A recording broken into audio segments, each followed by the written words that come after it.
Pagi hari ini, shalom wanita-wanita Allah yang luar biasa.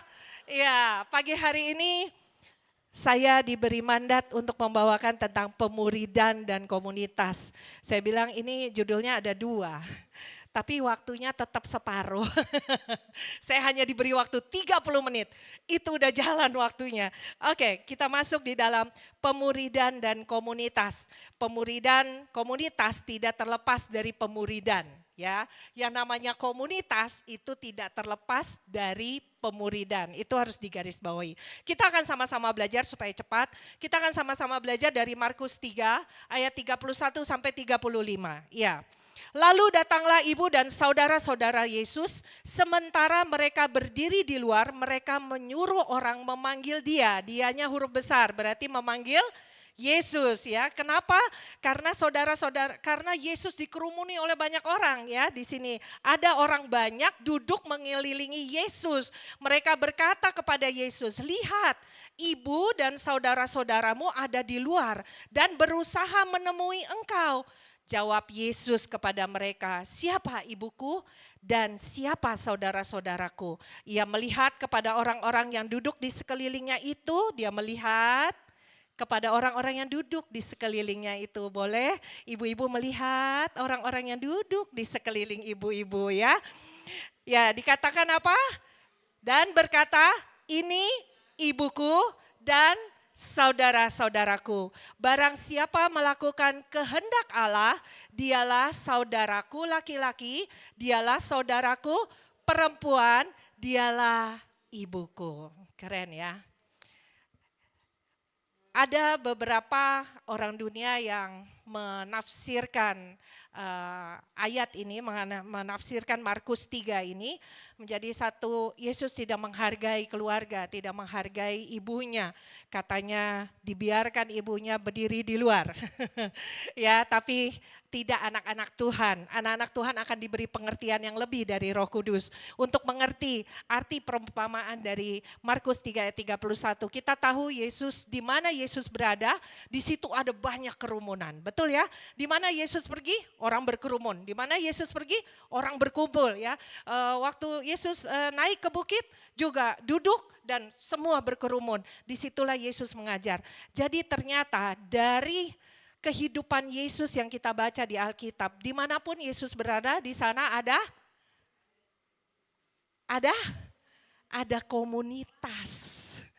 Dan di dalam komunitas itu selalu ada pemuridan. Karena di mana ada orang berkeliling, Yesus duduk mengajar. Di mana ada orang berkeliling, Yesus duduk mengajar. Dimanapun dia pergi, orang berbondong-bondong datang. Sehingga keluarga intinya, kita tahu Yesus lahir dari Roh Kudus melalui Bunda Maria yang mengandung. Tapi setelah Yesus lahir, Maria kita tahu kan menikah dengan Yusuf dan dia punya saudara-saudara kandung, ya. Ya, kita tahu, sama-sama tahu, ya. Tapi saya harus jelaskan supaya tidak rancu dengan apa yang dibawakan hari ini. Lalu ibu dan saudara-saudara Yesus datang mau masuk, udah penuh karena penuh sama komunitas yang mengikuti Yesus, ya. Nah, tapi yang kita mau pelajari di sini adalah pada saat kita terima Yesus sebagai satu-satunya Tuhan dalam hidup kita. Pada saat kita terima Yesus sebagai juru selamat dalam hidup kita. Kita orang yang dulu mungkin menghujat Yesus, mungkin kita orang yang dulu di luar dari kasih karunia Tuhan. Tapi hari ini kita masuk di dalam tata kasih karunia Tuhan, kita diselamatkan dan kita menjadi diselamatkan oleh Tuhan Yesus. Dan di sini dikatakan pada saat kita masuk di dalam keselamatan itu, kita masuk di dalam keluarga Allah. Setelah kita menaruh iman percaya kita kepada Yesus, kita ditanam, dicangkokkan di dalam keluarga Allah. Betul, ya? Makanya kita suka bilang kita adalah sekeluarga di dalam seiman dan satu kasih di dalam Tuhan. Betul, ya? Jadi begitu kita diselamatkan, kita ditanam dan dicangkokkan di dalam keluarga Allah. Kemudian kita melihat Yesus mengajar. Dimanapun Yesus berada, dia mengajar di dalam setiap kesempatan dalam hidupnya dengan hikmat melalui perumpamaan dan kejadian-kejadian yang sedang dialami di dalam hidupnya. Betul, ya? Jadi kemarin itu dia lagi duduk dikelilingi oleh murid-muridnya, kemudian dikelilingi oleh orang banyak, kemudian datang Ibu Yesus. Ini kejadian yang terjadi. Datang ibu dan saudara-saudaranya. Langsung Yesus dapat hikmat dan memberi perumpamaan. Tiba-tiba Yesus bilang, siapakah ibuku dan saudara-saudaraku? Dan dia katakan, ibuku dan saudara-saudaraku. Orang yang di sekelilingku ini adalah ibuku dan saudara-saudaraku. Nah, ini berbicara tentang yang pertama yaitu komunitas sama dengan keluarga Allah ya. Di mana pada saat kita menerima Yesus, kita masuk dicangkokkan di dalam satu keluarga yaitu keluarga dalam Tuhan, keluarga Allah. Efesus 2 ayat 19 mengatakan, demikianlah kamu bukan lagi orang asing dan pendatang, melainkan kawan sewarga dari orang-orang kudus dan anggota-anggota keluarga Allah. Coba boleh pegang kiri kanan ibu-ibu semua. Kita satu keluarga. Kita satu keluarga dalam Tuhan. Kita satu keluarga dalam keluarga besar WBI Eklesia. Ya, ini baru skup WBI Eklesia. Begitu kita keluar di luar sana, kita satu keluarga di dalam keluarga Tuhan, tidak dibatasi oleh interdenominasi ya. Kita adalah keluarga Tuhan. Siapapun yang percaya Yesus, kita adalah keluarga Tuhan. Nah, kita akan sama-sama belajar supaya kita lebih cepat. Kita akan sama-sama belajar bagaimana membangun gaya hidup keluarga Allah. Betul ya? Di dalam rumah kita deh. Skup yang paling kecil dulu, di dalam keluarga kita. Keluarganya Widya, keluarganya Sis Moichen, keluarga Ibu Lisda. Pasti kita punya punya orang tua, ya, punya papi, punya mami, punya kakak, punya adik, punya ipar, punya saudara. Pokoknya banyak tuh ya, di dalam keluarga kita bisa belajar. Pertanyaannya adalah bagaimana kita membangun gaya hidup keluarga Allah. Nah, kita sama pada saat kita berada di dalam skup gereja ataupun komunitas keluarga Allah, itu sebenarnya adalah praktek awalnya adalah dalam keluarga kecil kita dulu, betul ya?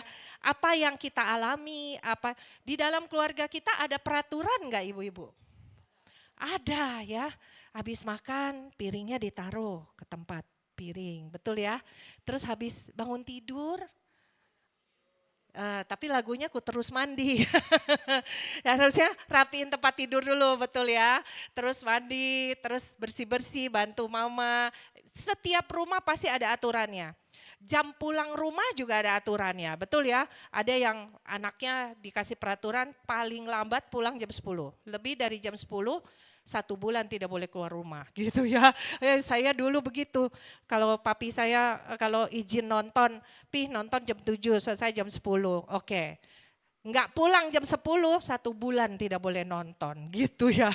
Nah itu setiap rumah peraturannya beda-beda ya, kedisiplinan dari setiap rumah beda-beda. Tetapi di dalam keluarga Allah kita ada punya satu peraturan.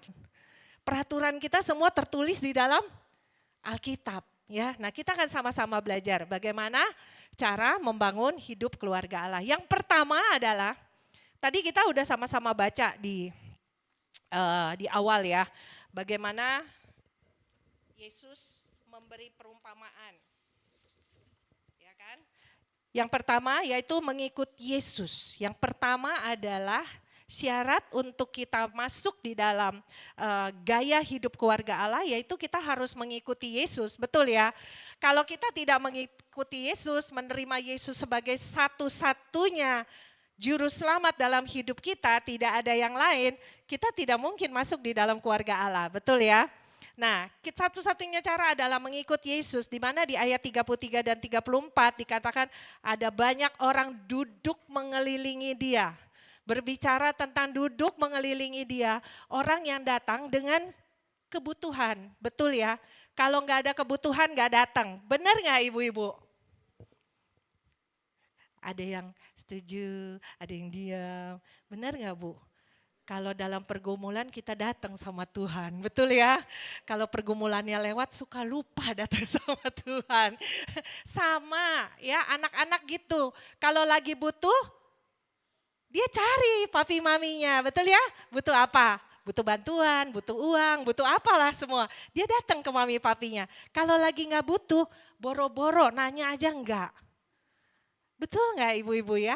Nah ini di sini dikatakan mengikuti Yesus, orang yang berada di sini mungkin datang karena ada kebutuhan. Kemungkinan karena ada kebutuhan. Butuh dipulihkan, butuh. Sampai akhirnya pada saat mereka sudah datang menjumpai Yesus, mereka mengalami perjumpaan secara pribadi dengan Tuhan Yesus. Secara pribadi karena dia datang dan mengalami Tuhan dalam hidup dia. Mengalami Tuhan lewat apa ibu-ibu? Hari ini mengalami Tuhan beda sama zaman pada saat murid-murid Yesus. Kalau zaman murid-murid Yesus dia bisa berjumpa secara pribadi tapi secara fisik. Betul ya, secara fisik ketemu sama Tuhan Yesus. Tapi kalau kita berjumpa dengan Tuhan Yesus hanya dengan satu cara, di dalam roh dan kebenaran. Nah biasanya tuh kita bisa masuk di dalam roh dan kebenaran. Itu di tengah-tengah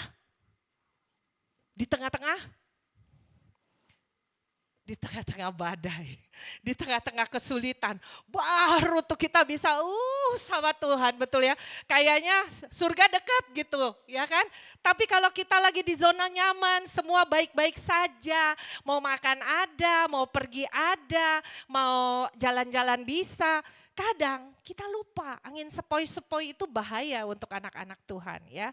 Tapi yang kita tahu adalah apapun motivasi waktu kita datang pada Tuhan, mungkin karena kebutuhan. Ada juga banyak yang datang karena cinta Tuhan ya. Karena kebutuhan, kemudian mengalami perjumpaan secara pribadi dengan Tuhan Yesus. Dipulihkan, disembuhkan, dilepaskan. Dan mereka memberi komitmen untuk apa? Taat dan setia mengikut Yesus.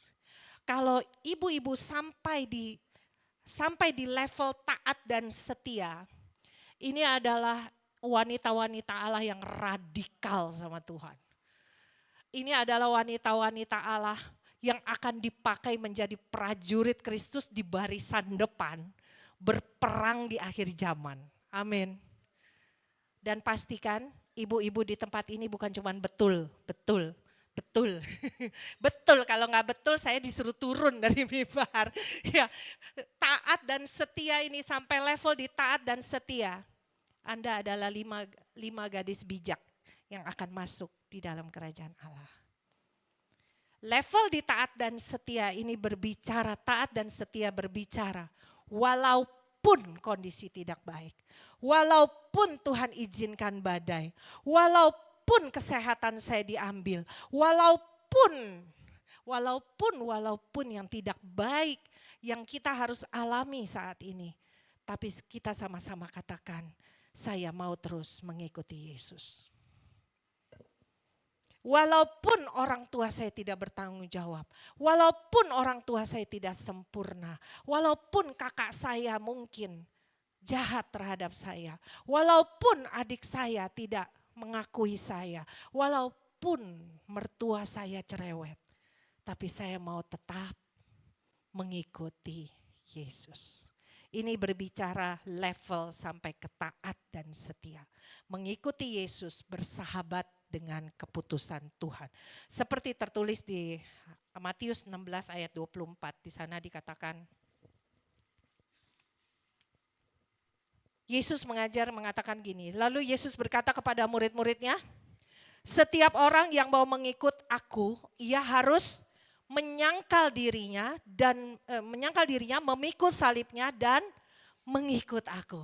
Ya, makanya kalau doa pengurapan saya selalu berdoa menjadi relawan yang cinta Tuhan, semakin dalam mencintai Tuhan, mengerti hati Tuhan, sangkal diri, panggul salib. Karena sebagai relawan, namanya udah relawan. Saya selalu bilang relawan, rela untuk dilawan. Ya. Betul nggak ibu-ibu ya? Nah menyangkal diri itu apa itu yang dimaksud dengan menyangkal diri? Yesus menyangkal dirinya. Terus dikatakan Yesus tidak bisa menyangkal dirinya kalau dia begitu mengasihi kita. Makanya dia memilih untuk tidak turun dari kayu salib. Waktu disalib, ada prajurit yang katakan, kalau memang engkau anak raja, nanti baca sendiri di Alkitab. Kalau memang engkau anak raja, turun dari salib. Mungkin kalau kita Saya waktu itu waktu merenungkan itu, saya bilang kalau saya turun dari salib. Saya mau tunjukin siapa bapak saya.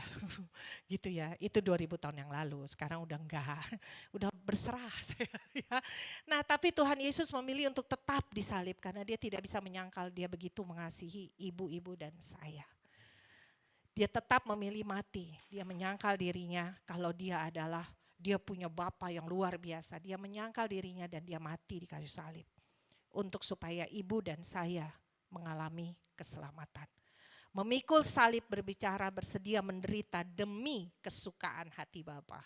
Jadi banyak hal-hal yang nyaman, zona nyaman dalam hidup kita. Hari ini harusnya ibu-ibu mungkin bisa nonton drakor ya, jam-jam habis dari pasar, udah rapi masuk ke kulkas, udah rapi tinggal nanti siang tinggal dibikin tinggal bikin tumis dan sebagainya.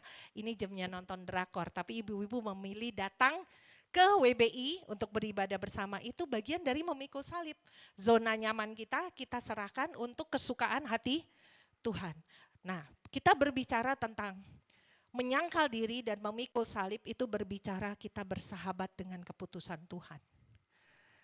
Ada banyak kita pengen A, pengen B, pengen C. Kita punya cita-cita A, B, C, D. Saya punya cita-cita, enggak ada satupun yang jadi ibu-ibu. Dari kecil saya pengen jadi biarawati. Karena dulu latar belakang kami dari agama yang berbeda. Jadi saya dulu kecil kalau cita-cita biarawati karena saya punya trauma di masa lalu tentang keluarga. Sehingga saya mau cita-cita saya jadi biarawati, saya nggak mau menikah. Kemudian berjalannya dengan waktu saya pengen jadi arsitek. Dengan cara Tuhan, saya tidak jadi arsitek. Padahal sudah masuk, sudah daftar dan sudah diterima. Tapi akhirnya tidak masuk di arsitek. Berjalannya dengan waktu saya pengen jadi pramugari. Sudah daftar, sudah diterima. Akhirnya juga tidak jadi ya. Padahal semua sudah diterima tuh, sudah jadi. Udah tinggal cus berangkat gitu ya. Akhirnya tidak jadi. Akhirnya cita-cita Tuhan yang terjadi dalam hidup saya. Saya ada di tempat ini membagikan kehidupan kepada ibu-ibu semua. Jadi Tuhan punya rencana, punya rancangan dalam kehidupan ibu-ibu pada saat ibu-ibu masuk di dalam keluarga Allah. Bersahabat dengan keputusan Tuhan. Apapun keputusan Tuhan dalam kehidupan ibu. Saat Tuhan memberi keputusan dalam kehidupan kita, percayalah ibu-ibu, boleh dicatat di garis bawahi. Dia adalah Tuhan yang bertanggung jawab atas hidup setiap kita. Beri kemuliaan bagi Tuhan yang luar biasa. Ya, next slide. 1 Petrus ayat 2, 1-3 katakan begini. Karena itu, bagaimana untuk bisa kita menyangkal diri dan memikul salib? 1 Petrus 2 ayat 1-3 katakan. Karena itu, buanglah segala kejahatan, segala tipu muslihat, dan segala macam kemunafikan, kedengkian dan fitnah. Dan fitnah ya ibu-ibu, hati-hati nih ya, wanita-wanita nih mulutnya ya. Dan jadilah sama seperti bayi yang baru lahir, belajar dari bayi, bayangin. Ini firman Tuhan tidak pernah salah, kita disuruh belajar dari seorang bayi. Bayi itu polos ya, jadilah sama seperti bayi yang baru lahir yang selalu ingin akan air susu yang murni dan yang rohani, bukan rohana ya, yang rohani supaya olehnya kamu bertumbuh. Tadi lagunya Sis Nana ya, bertumbuh. Saya bilang, wih ada lagu ini ya. Iya benar, kita bertumbuh di dalam keluarga Allah. Ini supaya kamu bertumbuh dan beroleh keselamatan. Ibu, waktu ibu terima Yesus sebagai satu-satunya Tuhan, tidak jaminan waktu kita mengakhiri hidup kita dalam keselamatan loh. Saya terima Yesus 16 tahun yang lalu ya, baru 16 tahun yang lalu. Kalau saya tidak memelihara, saya tidak ada di dalam keluarga Allah, saya tidak tertanam di dalam komunitas WBI Eklesia, saya tidak tertanam di dalam saudara-saudara di dalam Tuhan, saudara-saudara yang seiman. Mungkin hari ini saya sudah tidak ada di tempat ini hari ini membagikan tentang hal ini. Karena tantangan dunia begitu berat, tantangan, himpitan, masalah di dalam kehidupan kita itu tidak mudah. Kalau kita tidak tertanam di dalam keluarga Allah, kita tidak akan bisa bertumbuh dan tidak bisa mengakhiri kehidupan kita dengan baik. Karena kita bisa akan diserongkan oleh dunia, kita bisa pikiran kita dibawa kepada pikiran-pikiran yang bukan di dalam Tuhan. Pikiran-pikiran yang bukan sesuai dengan firman Tuhan. Dan di sini dikatakan jika kamu benar-benar telah mengecap kebaikan Tuhan. Orang-orang yang pernah mengecap kebaikan Tuhan, orang-orang yang pernah mengalami perjumpaan secara pribadi dengan Tuhan, dia akan memiliki satu kekuatan, satu supranatural di dalam hidup dia untuk bisa bertahan dan bisa terus merindukan air susu yang murni, yang rohani yang datangnya daripada Tuhan. Amin. Jadi untuk kita bisa menyangkal diri dan pikul salib, pastikan kita membuang segala kejahatan, tipu muslihat, kedengkian dan fitnah dalam kehidupan setiap kita. Dan biarlah kita bisa bersahabat dengan keputusan Tuhan. Amin. Yang kedua, cepat ya, hanya 3 poin. Yang kedua, yaitu menjadi murid Yesus. Waktu kita sama-sama baca di Markus 3, orang yang di sekeliling Yesus. Saya berpikir, ngapain orang-orang yang di sekeliling Yesus ini selain mungkin dia ada kebutuhan, pengen ini, pengen itu, pengen sembuh, pengen pulih, pengen lepas. Tetapi ada apa dengan mereka? Bukan ada apa dengan cinta. Ada apa dengan mereka yang berada di sekeliling Yesus? Mereka lagi ngapain? Ternyata mereka sedang belajar. Mereka sedang diajar oleh Tuhan Yesus. Nah, ini kita akan sama-sama belajar. Menjadi murid Yesus, menjadi seorang murid, kita bukan puas hanya dengan belajar. Banyak orang belajar. Kamu lagi ngapain? Belajar firman. Kamu lagi ngapain? Oh, saya belajar memasak. Saya belajar ini. Tapi kalau belajar itu bicara tentang dengan pengertian sendiri, lain dengan kalau kita diajar. Kalau diajar itu harus ada penundukan diri. Diajar itu dituntun, digiring. Waktu dituntun, waktu digiring, mungkin kadang tidak sesuai dengan kemauan kita. Mungkin tidak sesuai dengan apa yang kita mau. Kadang ibu guru bilang, buat PR dari halaman 1 sampai 20. Banyak banget. Tapi kalau orang yang cuma sekedar belajar, dia cuma belajar dengan pengertian dia. Akhirnya error. Tahu banyak anak-anak Tuhan error hari-hari ini. Ada aliran A, dia ikut aliran A. Ada aliran B, gaya baru, dia ikut aliran B. Di dekat daerah kita ada aliran baru. Kalau yang orang yang tidak mau diajar, akhirnya dia bisa akan menyimpang ke kanan dan ke kiri, menyimpang dari kebenaran dan tidak bisa berbuah. Tapi kalau orang yang mau dituntun, digiring, orang yang mau diajar, tanda orang murid Yesus yang mau diajar, dia pasti ada di dalam satu komunitas. Tapi kalau orang yang merasa sudah bisa, pengetahuannya banyak, dia tidak mau diajar, dia lebih memilih untuk hidup sendiri, dia tidak mau ada dalam komunitas. Apa sih WBI? Gue udah tahu tentang wanita, udah tahu Amsal 31, tahu semua. Dia hanya tahu, tapi tidak pelaku. Dia hanya tahu, karena waktu mau melakukan firman, dia butuh dituntun, dia butuh digiring, dia butuh diajar. Dan itu ada di mana? Ada di dalam komunitas keluarga Allah. Di mana kita saling membagikan. Tadi yang Cisnana katakan apa? Yang kuat menopang yang lemah. Itu hanya ada di dalam keluarga. Di luar keluarga, pastikan setiap ibu-ibu pada saat ada masalah, pada saat ada kesusahan. Kalau lagi senang, semua teman datang. Sahabat itu bisa kita dapat waktu kita lagi dalam kesusahan. Kita dalam keadaan sakit, kita dalam keadaan difitnah, kita dalam keadaan ditinggalkan, dalam keadaan tidak dihargai. Tapi dia ada sama kita, itu sahabat. Besti. Besti aja nggak jamin. Besti bisa makan besti, hati-hati. Ya, tapi anak-anak tidak ada di tempat ini, adanya di luar sana ya, yang belum mengalami Tuhan. Nanti kalau udah mengalami Tuhan, dia akan berbeda seperti ibu-ibu di tempat ini.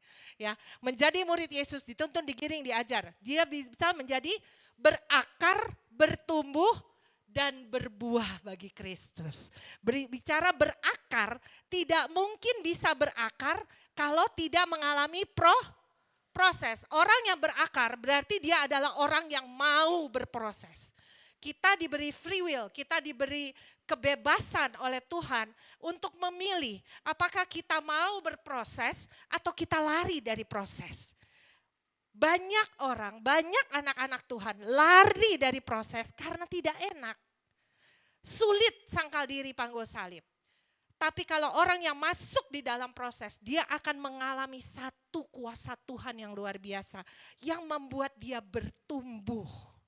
Dan waktu dia bertumbuh, itu dia akan satu hari dia berbuah bagi Kristus. Berbuah berbicara dari seorang murid Kristus, satu hari dia akan menjadi seorang pemurid di akhir zaman yang tepat ini. Amin. Belajar diawali dari mau diajar sebagai seorang murid, diajar, dituntun, dibentuk, diproses, sampai kita bertumbuh dan sampai satu hari kita akan jadi pemurid. Dan saya yakin percaya, tengok kiri kanan ibu-ibu semua. Kamu satu hari akan jadi pemurid di akhir zaman. Kamu akan jadi pemurid di akhir zaman. Amin. Amin. Enggak terus-terus hanya dimuridkan. Terus kelas 1 SD enggak naik-naik. Saya dulu pernah ditanya, saya bilang aduh enakan dulu nempelin nempelin huruf di kursi. Saya enggak mau jadi pemimpin, saya bilang. Saya enggak bisa suruh begitu. Iya ibu, nggak mau naik kelas ya, ibu terus mau ada di kelas 1 SD. Memang kelas 1 SD enak, pelajarannya gampang. Tapi ibu terus di kelas 1 SD, ibu nggak pernah mau naik kelas. Saya digituin sama mentor saya ya. Sampai akhirnya ya saya dibawa ke kelas-kelas yang begini. Ya, next. Di dalam keluarga Allah, next selanjutnya. Di dalam keluarga Allah kita dimuridkan dan diajar. Next. Jadi pastikan ibu-ibu bukan cuma sekedar belajar. Kalau cuma sekedar belajar, ilmu Alkitabnya panjang. Tidak banyak. Langsung search ketemu. Di dalam grup keluarga, grup teman, grup gereja, ya banyak grup tuh ya. Wah itu udah kayak pengajar yang hebat gitu ya. Wah ada ayat, setiap perkataan yang gimana ada ayatnya, setiap perkataan yang gimana ada ayatnya. Tapi dia cuman belajar tadi yang saya bilang, pengetahuannya banyak. Kalau orang yang pengetahuannya banyak tapi tidak mau diajar, akhirnya karakternya tidak terbentuk, karakternya tidak terproses. Akhirnya pengetahuan banyak, akhirnya dia menjadi sombong rohani.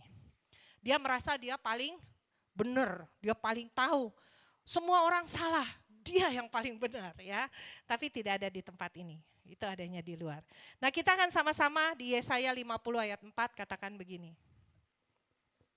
Ya, Tuhan Allah telah memberikan kepadaku lidah seorang murid. Katakan lidah seorang murid.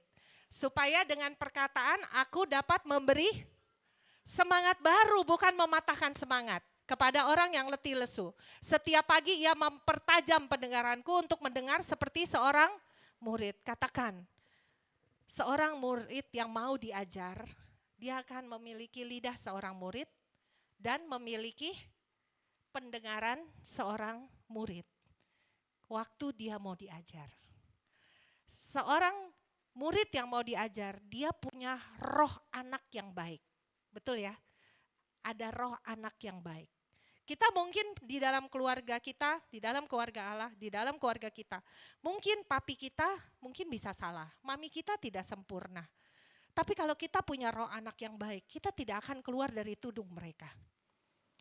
Gereja mungkin banyak kekurangan, tetapi kalau kita punya roh anak yang baik, kita akan tetap ada berada di dalam gereja itu. Kita akan tetap ada di dalam rumah Tuhan itu. Kita akan tetap ada di dalam rumah itu, di dalam keluarga itu, kalau kita punya roh anak yang baik. Karena kita menyadari kita semua sedang di dalam prosesnya Tuhan. Jadi jangan pernah keluar dari keluarga Allah. Dimanapun engkau ditempatkan, dimanapun wanita-wanita Allah ditempatkan saat ini, lihat sekelilingmu. Itu semua orang yang Tuhan pakai untuk memproses kita, membentuk kita semakin serupa dengan Kristus. Sementara orang yang tidak mau diajar, orang yang tidak mau menjadi murid Kristus, orang yang merasa sudah cukup saya belajar dari firman Tuhan dengan pengertian saya, dia akan menjadi kritikus yang paling handal di dalam rumah. Dia akan menjadi orang yang merasa diri paling benar. Akhirnya dia menyimpang ke kanan dan ke kiri. Jadi pastikan kita menjadi murid Kristus yang mau mendapat lidah seorang murid dan pendengaran seorang murid. Sehingga kita terus dibentuk dan pada waktunya nanti kita akan berbuah. Next. Selanjutnya, Efesus 4:14-16. Pada saat kita punya telinga seorang murid, kita punya lidah seorang murid. Efesus 4:14-16 katakan, sehingga kita bukan lagi anak-anak yang diombang-ambingkan oleh rupa-rupa pengajaran, oleh permainan palsu manusia dalam kelicikan mereka yang menyesatkan. Tetapi dengan teguh berpegang pada kebenaran di dalam kasih. Di dalam kasih. Kita bertumbuh di dalam segala hal ke arah Kristus. Mau kita dibentuk di mana, mau komunitas kita yang mana, mau di dalam WBI, di dalam komunitas manapun yang Tuhan izinkan kita berada di sana, semuanya akan berpusat kepada Kristus yang adalah kepala. Daripadanya lah seluruh tubuh yang rapi tersusun dan diikat menjadi satu oleh pelayanan semua bagiannya sesuai dengan kadar pekerjaan tiap-tiap anggota, menerima pertumbuhan dan membangun dirinya dalam kasih. Itulah wanita-wanita Allah WBI Eklesia, di mana di sini ada banyak kelompok. Boleh banyak kelompok, tetapi semuanya berpusat hanya pada satu kepala, yaitu Kristus sebagai kasih yang mengikat dan mempersatukan setiap ibu-ibu di dalam satu keluarga Allah di tempat ini. Di mana kita dimuridkan bersama, kita diajar, kita digiring, kita dibentuk, kita diproses bersama. Karakter kita, mungkin ada 1000 karakter di dalam ruangan ini. Walaupun orangnya mungkin jumlahnya 100 atau 200, tetapi karakternya ada 1000 di dalam sini. Karena setiap orang karakternya bermacam-macam, betul ya? Tetapi ribuan karakter itu akan dibentuk, diproses, diajar, dituntun, sehingga semuanya hanya berpusat kepada Kristus yang adalah Sang Kasih itu. Amin. Sehingga kita menjadi satu tubuh Kristus yang tersusun rapi dan kita saling melengkapi satu sama lain, yang lemah menopang, yang kuat menopang yang lemah. Oke, next. Yang ketiga, tadi yang pertama apa? Mengikuti Yesus dengan sangkal diri panggul salib. Yang kedua, kita harus menjadi murid yang mau diajar. Bukan cuma belajar, penuh dengan pengetahuan dan kita menjadi sombong. Tetapi kita mau diajar supaya kita bisa berakar, bertumbuh dan berbuah pada waktunya. Yang ketiga, yaitu melakukan firman dan kehendak Tuhan.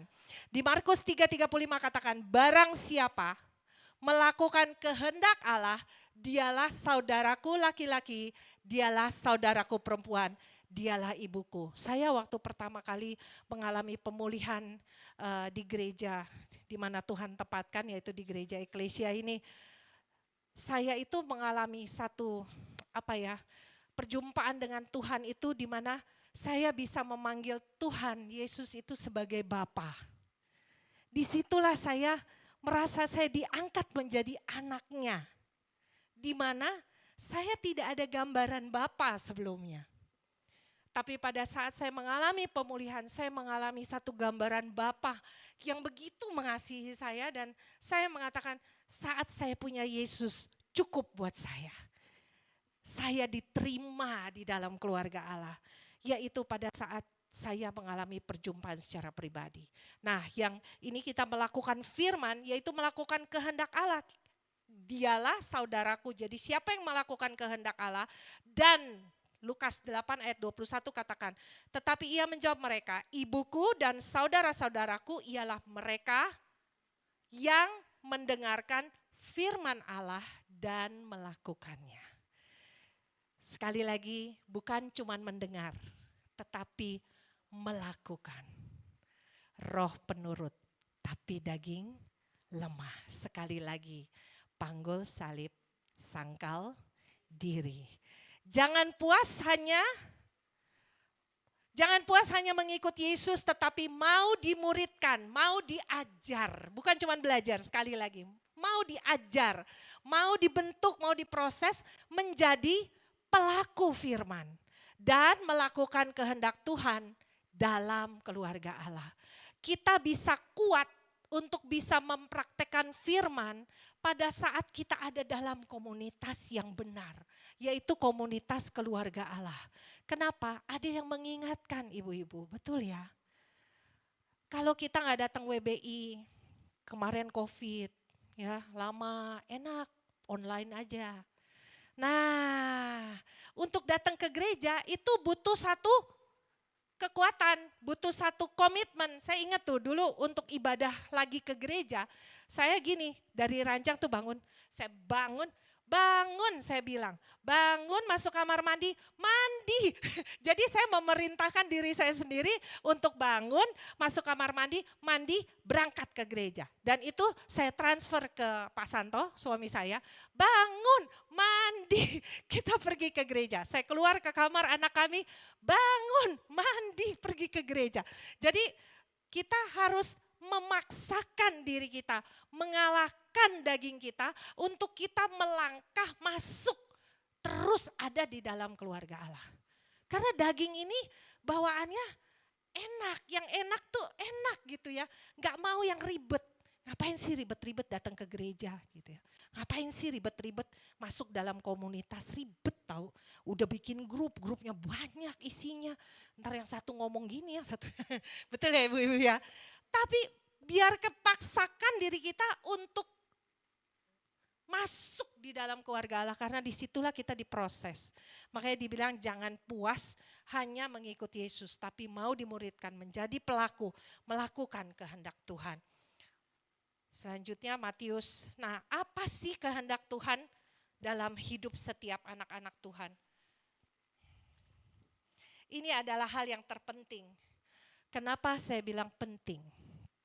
Karena waktu Yesus naik, sebelum dia naik ke surga, hanya pesan ini, betul ya, kalau orang mau meninggal, saya ingat tuh, kalau ada artis-artis meninggal, selalu wartawan nanyanya gini, apa pesan terakhir dari dia? Kepo ya, mau tahu aja, ya pesan buat keluarganya, mau disiarin ke seluruh dunia gitu ya, apa pesan terakhir dari artis itu. Berarti betapa pentingnya pesan terakhir, betul ya. Terus ada yang sampai kemarin Marissa Haque ya, yang dia minta dikubur di tanah mana, tanah kusir kalau nggak salah. Anaknya sampai taruh tuh, itu pesan terakhir. Berarti penting, pesan terakhir sebelum Yesus naik ke surga adalah ini. Amanat agung, dan ini pesan berlaku bukan cuma hanya untuk hamba Tuhan, untuk pendeta, bukan untuk full timer, bukan untuk asgem, bukan untuk gembala, tapi ini pesan untuk keluarga Allah, untuk anak-anak Tuhan, yaitu Matius 28 ayat 19-20. Karena itu pergilah. Dilingkari. Jadikan semua bangsa muridku dan baptislah mereka dalam nama Bapa dan Anak dan Roh Kudus, dan ajarlah mereka melakukan segala sesuatu yang kuperintahkan kepadamu, dan ketahuilah aku menyertai kamu senantiasa sampai kepada akhir zaman. Jangan cuma diambil yang belakangnya. Tenang, Tuhan Yesus menyertai kita senantiasa sampai akhir zaman. Kita akan disertai sampai akhir zaman pada saat kita pergi dan menjadikan semua bangsa. Ini berbicara tentang apa? Dari seorang murid yang dimuridkan, yang mau diajar, kemudian kita akan dibentuk, terus akan lama-lama kita menjadi pemurid. Kita pergi kemanapun Tuhan mengutus kita, jadikan orang-orang di sekeliling kita sama dimanapun kita pergi, kita kenalan, kita ngobrol, kita bagikan kebaikan Tuhan dalam hidup kita. Cukup bersaksi, nggak perlu bawa ayat.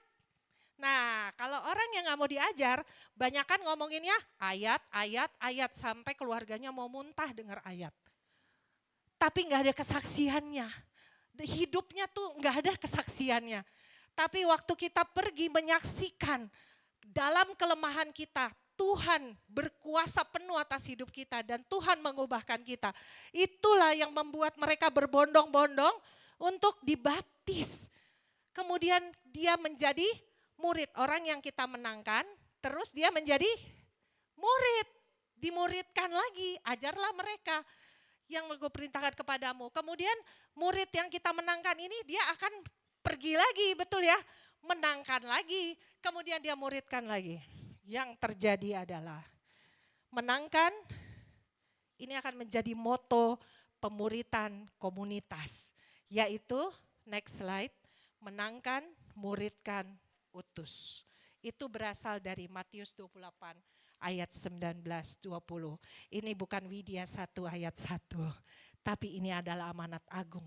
Menangkan, muridkan, utus. Saya berdoa, wanita-wanita ala WB Eklesia, mulai hari ini melangkah bersama. Dimanapun ibu-ibu ditempatkan, Tuhan bisa pakai ibu-ibu dimanapun ibu berada. Untuk menangkan, muridkan, utus. Dan apa yang terjadi pada saat ibu-ibu melangkah, menangkan, muridkan. Kisah Para Rasul 2 ayat 41-42. Sebentar kita udah mau selesai. Puji Tuhan, bakso sudah menunggu di depan. Ya, Kisah Para Rasul 2 ayat 41-42. Di sana dikatakan, orang-orang yang menerima perkataan kesaksian kita, dia mendengar hidup kita bagaimana bersama Tuhan, dia melihat hidup kita. Perkataannya itu memberi diri dibaptis. Dan pada hari itu garis bawahi, apa yang terjadi? Jumlah mereka bertambah kira-kira 3.000 jiwa. Mereka bertekun dalam pengajaran rasul-rasul dan dalam persekutuan. Komunitas tidak bisa terlepas dari pemuridan. Komunitas yang bisa bertumbuh, bisa tadi jumlahnya bertambah banyak pada saat di dalam komunitas itu ada pemuridan. Sekali lagi katakan, di dalam komunitas itu ada pemuridan, bukan ada gosip. Bukan ada fitnah, bukan ada apa sih? Ada berita baru, tahu enggak? Biar kita memuridkan ya, di dalam komunitas yang ada pemuridan selalu jumlah mereka bertambah dan mereka selalu berkumpul untuk memecah roti dan berdoa. Hari ini kita praktekkan pemuridan ini. Betul ya? Nanti sebentar kita akan sharing, selesai sharing kita akan memecah bakso. Ya. Dan berdoa, betul ya? Memecah roti dan berdoa. Kita saling berbagi, kita sharing. Itu berbicara tentang membagi roti, yaitu roti hidup, bukan bakso. Ya, saya bercanda tadi. Jadi membagi roti berbicara tentang roti hidup, membagikan firman yang dihidupi dalam hidup kita. Bukan firman yang kita belajar, cuman sekedar belajar tapi kita tidak mempraktekkan. Tapi firman yang kita praktekkan dan firman itu menjadi hidup, kita bagikan di dalam pemuridan itu. Dan itu akan menjadi satu bola salju yang besar, bergulir, dan itu jumlahnya akan bertambah banyak. Dan saya yakin percaya WBI tidak akan lagi cukup di tempat ini. Dia akan pindah ke lantai 2. Beri kemuliaan bagi Tuhan yang luar biasa. Next, Kisah Para Rasul 2. 46-47 katakan, apa yang mereka lakukan? Dengan bertekun dan dengan besar-hati mereka berkumpul tiap-tiap hari dalam bait Allah. Kita ganti, dengan bertekun dan dengan sehati, ibu-ibu, wanita-wanita ala WBI Eklesia berkumpul tiap hari dalam rumah Tuhan GBI Eklesia. Mereka memecahkan roti hidup ya. Di rumah masing-masing lewat apa? Saat teduh, betul ya. Setiap pagi bangun, pecahin roti. Roti apa? Roti kehidupan, yaitu firman Tuhan. Yang direnungkan, ya, yang direnungkan, bukan cuma dibaca.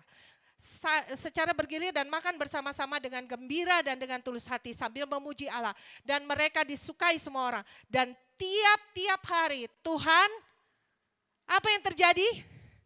Tuhan, siapa yang memberi pertumbuhan? Tuhan menambah jumlah mereka dengan orang yang diselamatkan. Menangkan, muridkan, utus. Tapi bagaimana kita bisa menangkan, muridkan, utus? Kita harus mau berakar dan bertumbuh.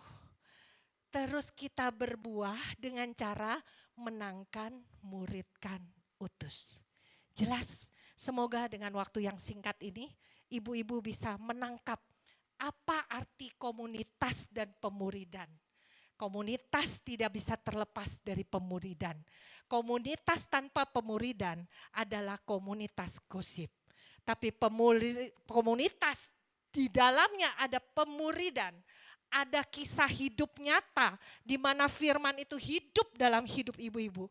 Di situ akan ada pertambahan jumlah. Dan itu amanat agung terus bergulir di dalam WBI Eklesia. Amin. Next. Iya. Bolehkah kita sama-sama bangkit berdiri? Dan bolehkah kita bergandengan tangan? Dan tidak ada satupun yang terlepas. Bolehkah? Walaupun mungkin jaraknya, iya, bolehkah? Kan tadi awal apa? Datang, ya, mengikuti Yesus kita harus datang. Pertama mengikuti Yesus, kedua menjadi murid, yang ketiga adalah melakukan firman dan kehendak Tuhan. Itulah gaya hidup keluarga Allah. Biarlah itu kita praktekkan di tempat ini. Kita saling bergandengan tangan. Saya minta tim Praise and Worship bisa maju ke depan untuk membantu saya. Juga pemusik.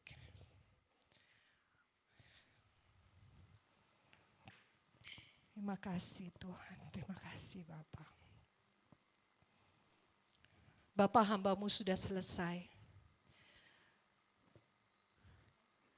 Biarlah Roh Kudus yang bermitra dengan kami, memberi kami kekuatan untuk kami bisa mengalahkan daging kami. Untuk kami kuat memanggul setiap salib yang Tuhan izinkan dalam hidup kami. Kami mau bersahabat dengan keputusan-keputusan Tuhan yang mungkin berlawanan dengan keinginan kami, yang berlawanan dengan hidup kami Tuhan. Dan kami mengucap syukur Tuhan untuk komunitas yang sudah Tuhan berikan dalam hidup kami. Biarlah kami bisa ada di dalam komunitas keluarga Allah. Kami punya roh anak yang baik. Kami terus Tuhan, kami mau diajar, kami mau dituntun, kami mau dibentuk. Kami bukan sekedar cuman mau menjadi murid yang hanya belajar dan belajar. Tapi kami mau diajar, dibentuk, diproses. Dan di dalam proses itu kami mengalami pertumbuhan. Karena Engkau yang memberi kami pertumbuhan. Kami akan melihat Tuhan bagaimana kekuatan komunitas terjadi dalam hidup kami. Kami melihat Tuhan bagaimana Engkau mengubahkan Ibu Visilia dan keluarga. Pak Apin yang tinggal tulang dengan kulit. Tapi dia tertanam di dalam keluarga Allah. Di dalam komunitas. Dia mengalami kuasa Tuhan. Dan hari ini kami melihat dia dalam keadaan sehat sempurna, tidak kekurangan satu apapun juga. Dan saat ini dia terus melangkah, melayani Tuhan, menjadi pemurid di akhir zaman. Memenangkan, memuridkan, mengutus, memenangkan, memuridkan, mengutus. Begitu juga akan yang terjadi di dalam WBI Eklesia ini. Menjadi wanita-wanita Allah. Di dalam kelemahan, di dalam keterbatasan kami Tuhan. Engkau beracara dalam hidup kami. Kami akan melihat Tuhan. Bagaimana tangan Tuhan sendiri yang memberi kami kekuatan. Tangan Tuhan sendiri yang mengajar kami. Membentuk kami, menuntun kami, membimbing kami. Sehingga kami bisa menjadi pemurid-pemurid di akhir zaman. Memenangkan jiwa-jiwa bagi Kristus. Bagi kemuliaan nama Tuhan. Terima kasih Bapa.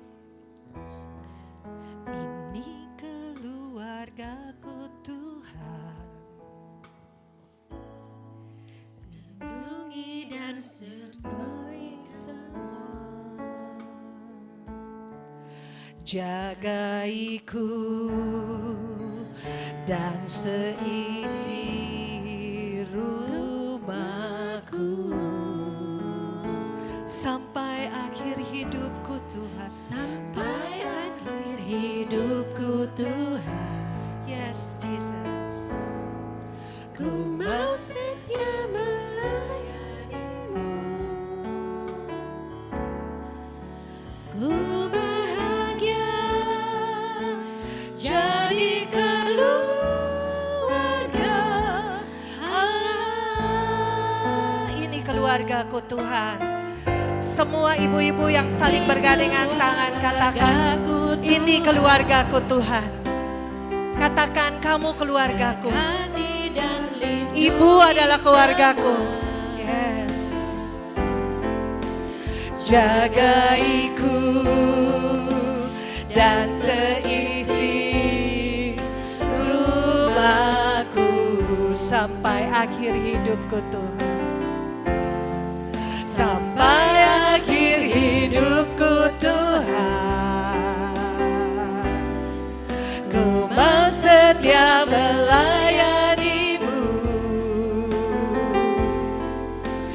Ku bahagia jadi keluarga